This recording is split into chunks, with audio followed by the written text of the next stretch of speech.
afternoon I'd have a little play with this die here, the Lazy Daisy panel. This came out a good while ago and there were others in this similar sort of range with other flowers. What I wanted to show you really with the card is how you can use just this one die set, which is all that I've used today actually, apart from a couple of stamps for the sentiments. But basically this card is made up with just this one set, and it's even the background. And what I wanted to show you is that you can create the background with a faux embossed look with the die cuts from this panel die.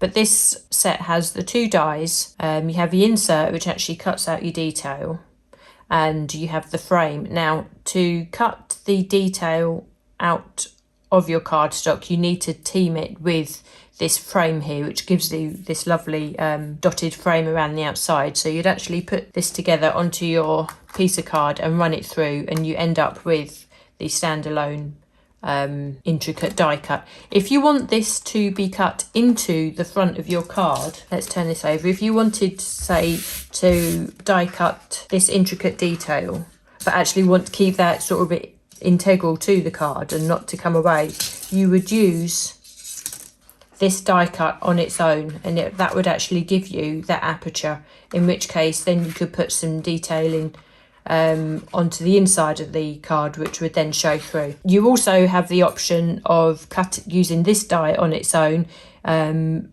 this will give you this solid piece, which is the backing for the flowers, and it's that I'll be working on today to create the background for this backdrop. So I just wanted to show you just a couple of techniques today. There'll be no stenciling. I've done a lot of prep for the card because there is a lot of die cutting, but actually the concept of the card is actually quite straightforward. But I wanted to show you how we create these different backgrounds. So the cardstock that I'll be using won't be Lisa's Super Smooth. You can use it, and I've created this inky background on Lisa's Super Smooth. I'll just bring it in here. I've already die cut it. But this card in itself isn't designed to take a lot of water. So if you were going to use Lisa's, if that's the only card that you had available, but I would say you have to dip it in the water really quick and then take it away and dab a lot of the water off. But best cardstock I would say to use is the watercolour card. And also, if you have these shiny, glossy cardstock, let's say it's not an easy surface to actually work onto, but it's perfect for moving ink around like this. So let's just show you quickly how I've done that. The colours I've used here and the colour that I've used on the card that I'll make up in a little bit are the pink and the yellow. So it's the sugar candy and the juicy pineapple, and I'm using the blending inks. Now you want to be working on your messy mat for this. So what you need to do, you take your ink pad and you just squidge a little bit of the ink onto your pad. You don't need to go too mad, don't need too much, although it does depend on the size of the card that you're working on. So just 3 little sort of smooshes, and then we put the pink on there as well. You don't need to push it very hard because the messy mat sort of picks up the ink really quick. Then you need to get yourself a spray bottle, and all I've got in here is just tap water. I'm just giving that a good spray. I'm using the glossy card to start with, and I'm just putting that straight down into the ink there and picking that up. And you can see straight away by squashing the ink with the card, you've created that blended look, which gives you that really lovely watercolour look. And just by dabbing certain areas back into the ink where you may not have picked up enough, like this area here, just dab that back into the ink that you have on your mat, you can then cover your whole card. Now what I would say, you can either leave this to dry, air dry, so you can have a little bit of a production line going on, so leave yourself a bit of space on your desk or a windowsill, or allow that to dry, or you can take a heat tool to it. But before you go taking this to your die cutting machine with any of your dies, I would definitely say make sure that that is fully dry. So you can see there that we have the ink sitting nicely, so we would take the heat tool and we'll dry that off. Now if at this stage you want to add a little bit more texture, so that's really quite watery and sort of dreamy like as it is. If you wanted to pick up some of these spots, make sure that your card is mostly dry, and then you can just tap that back down into what is left on your card, and you can now see that you've created a spotty background. But you can see there how sort of quick and easy that you can create these backgrounds. Now the other thing I like to do, because I do like to have these sort of quite subtle really, I would then come in either with a paper towel or your microfiber and just dab away some of that ink, and what that does, that just tones it down. Now you may like the bold effect, so in which case you wouldn't need to do this, but you can see that just by dabbing the excess ink away from there, that I've left that to be a lot more subtle in the background, and that just creates one look for us. So we can clean that up. That works really easy. That is on glossy card. So I'm going to do the same again, but I'm going to use watercolour card so you can see that it works, and I'm going to use different colours. I shall go for yellow and blue. So we've got Tranquil Waters, Juicy Pineapple, and here hopefully we'll start getting some elements of green. Well, we will do because we are mixing the two colours. So we do the same again.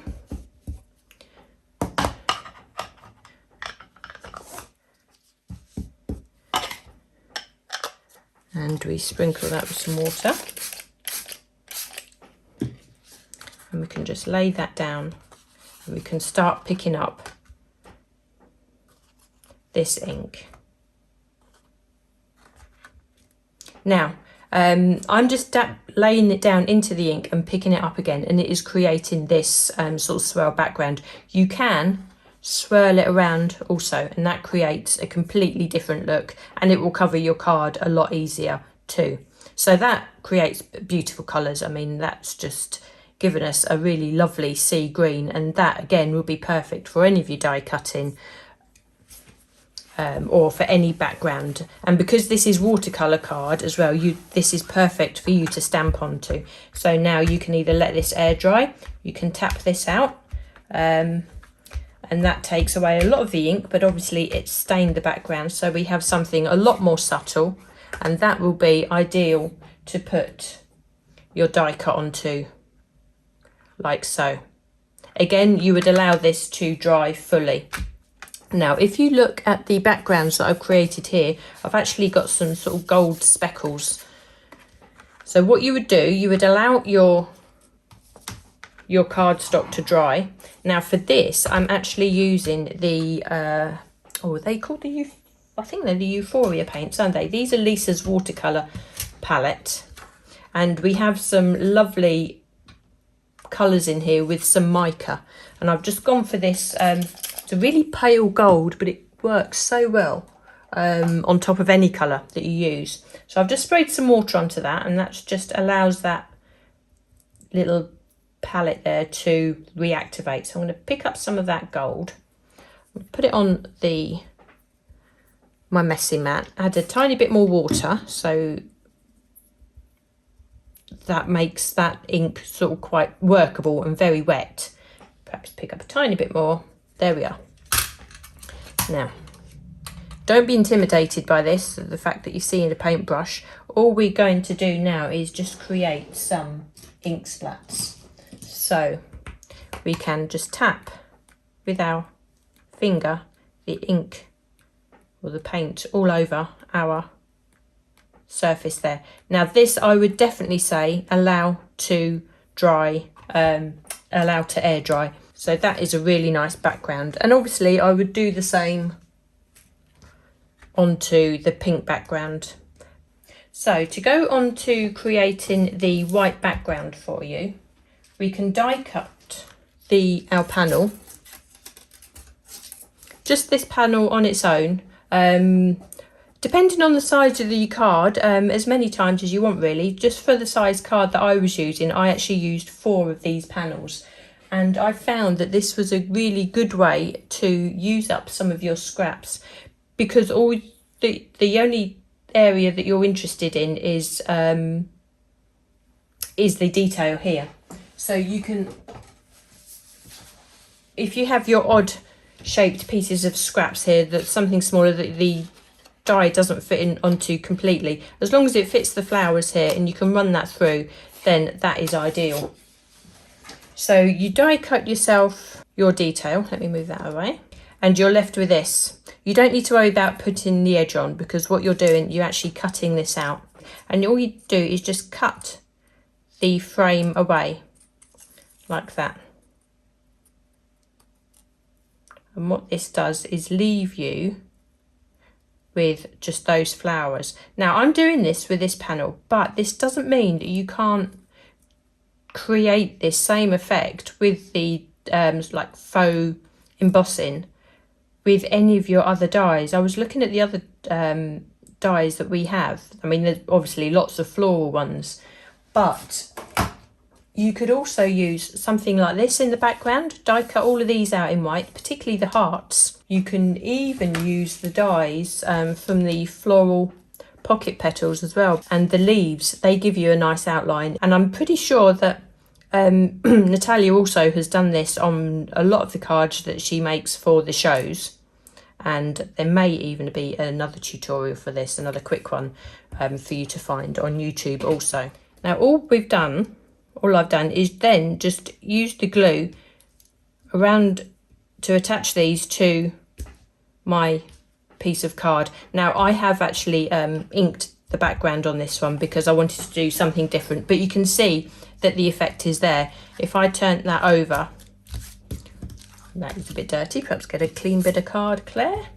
Okay, so you can see if I actually put that onto a nice clean piece of white cardstock, that would actually give you that effect. And although you have these raw edges where you have cut away, the thing to do there, I would say, is to actually hang those off the edge of the card, because what you want to do, and I shall do this with this card in a second, I'm going to attach this on.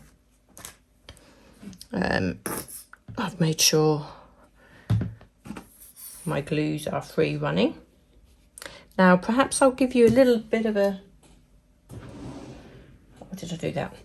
A little technique on just how to apply glue, because if you've got a fine tipped applicator for your glue, then that would be perfect to use with this. A lot of people put their the glue on their hand, and I have done that too, but I won't do that now because I'll end up in a bit of a mess. Basically the same, so you just add your glue. This is onto just a piece of blending mat here, just a piece of plastic, and then all we do, just tap gently your die cut into that, and that will be picking up enough glue for you to attach to your card. So I can put that to one side. Now the way I've done this here is I've made sure that there's a sort of a flow. I haven't put two flowers next to each other as we've gone around. That sort of adds to the randomness, I suppose, as it were. And because we're putting the panel into the centre of the card, I haven't worried about covering the centre either. So we know that these free edges are going to be covered, and we have a whole flower on that section there. The same here. And that little bit is overlapping. Now what we need to do is take our scissors, and I always do this from the reverse side, I always find it a lot easier to follow, but we just take our scissors, large or small, and we just trim that down, and it's amazing the difference that just doing this makes. And also by turning it over, you give yourself that little reveal moment, don't you, which I think is always exciting. There we are. So we turn that over. Let me just get rid of those. Now do remember they are covered in glue, so they will probably get stuck to all sorts. So we can turn that over, and we have neatened that up straight away, and that to me just takes on a whole different look. So this background here was created exactly the same as I've just shown you there. Now I'm not going to mat and layer this. I like to have this a nice subtle background. It's there, it's doing its job, but I will matte and layer the panel that goes into the centre, because it's that I want our eye to be drawn to, as I've done here with the yellow. Okay, so there's the background that I created earlier, but the reason I've done it this way around is that I wanted the background and this panel to coordinate this time round. So I have my white, so what I need to do is attach those two together, and again add a little bit of glue. Now, although Lisa's glue does have a fine tip, it's not as fine as some, but it's so controllable that I think if you haven't used it before, I think you'll be pleasantly surprised at how easy Lisa's glue is to use. And also it dries clear, which is so important, because if you do perhaps just put a little bit too much on, or if it does leak out, which inevitably it will do somewhere along the line, it will dry clear and it's not actually an issue. So I'll just take that little bit away with my finger to spread that somewhere else, and I'll put this onto the backing, and I'm going to use the dots around the outside there on the frame just to make sure that that's lined up. Now, you could also continue and add to this design by paper piecing some of the parts back into the flowers.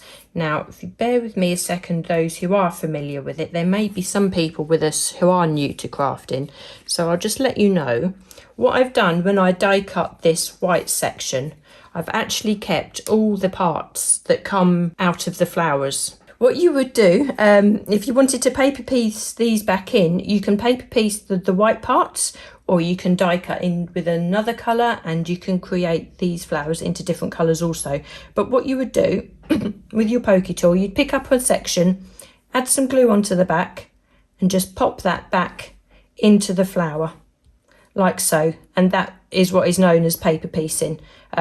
That's for those who are, say, perhaps newer to these techniques. I mean, we talk about these techniques a lot, and we sort of throw these names around, but there's an awful lot of people coming to crafting and they're not necessarily familiar with all the little terms that we use. So hopefully that's explained that to you. So sometimes it is actually worth keeping all the little parts of the die cuts that come out. So I will matte and layer this. Now, I'm using Lisa's holographic card, and this is a real peachy pink colour, but it's got all sorts of colours when you move this. So pretty. But it works perfectly with the colours I've used here. So just by matting and layering that and adding that onto the card, that's broken up the sort of vast sea of white that we have on there. So we have that there. Now, here I've just stamped a sentiment, and I'm going to stamp onto the glossy card. And to do that, I will use my stamp press. This is the one time that I will bring the Ultimate in for this card. But this time I am just using it as a stamp press. So I'm going to butt that up to the side, so I know, to the side of the press here, so I know that that's not going to move. I'm going to take one of these sentiments. So I'm going to put happy birthday. I'm going to put lots of love there as well. So I'm going to line those up, pick those up, and I'm going to come in with a black ink and just simply stamp that onto the card there. I think that's really effective. I do like a simple sentiment. Again, you can go as elaborate as you wanted to on that. Now, if you're actually looking at this panel though, to be honest, that would actually work as a C6 card by itself, wouldn't it? That, I think, is just really pretty like that. That works so well. And you'd be able to just put that on a card blank and pop into an envelope, and away you go. But we can mount that onto that card there, and I think that works really well. Now, let me just give you an idea of how that would look on a white card. So if we cover that over, but let me just give you another few ideas, just to give you some different colorways. I mean, I have this blue one that I created here, and instead of die cutting the actual detail in white, I've actually inked this background as I did here. And this is actually from this section. I've kept all the pieces. So what I thought I could do, because I've used the same colours and the same pink, you could overlay that pink die cut onto the blue, even paper piece into that. So you have the pink flowers on top of the blue. There's just so many different combinations, and I think I would be here forever and a day sort of showing you those, but that's where the fun will come in if you do decide to experiment yourself with this. So many different ways, and try it with different dyes as well. Hopefully that's given you another few ideas. Oh, just quickly before I go as well, I just wanted to show you that these fine detail dies do actually work on Lisa's holographic card. You can see there. And also on the glitter card. You might need to run it through just an extra few passes with this glitter card, but that's definitely worth doing, because if I overlay that on there, how special does that look? That just elevates that detail again, doesn't it? Thanks so much for joining me this afternoon.